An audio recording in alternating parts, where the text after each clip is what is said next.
it's a generational split, I think, quite clearly generational split. So it's something we saw with our report is basically 25 and below, they follow players much more than they follow clubs. It's like a huge trend.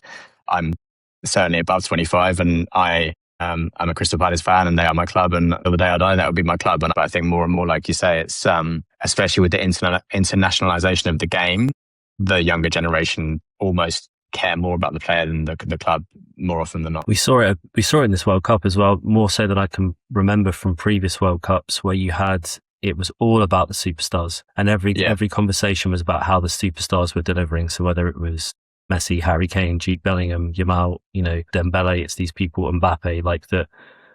It was all the conversations around that, and it was actually quite an interesting shift, I felt, because previously you'd have that, but it wasn't as much. There's a few things. I think one is athletes' understanding of this space is increasing. It's interesting as we speak to athletes more frequently that they are probably more cognizant of the value that they hold themselves. And things like this report are kind of bringing to fore why that is and the data that sits behind it. We did a panel with Emile Heskey.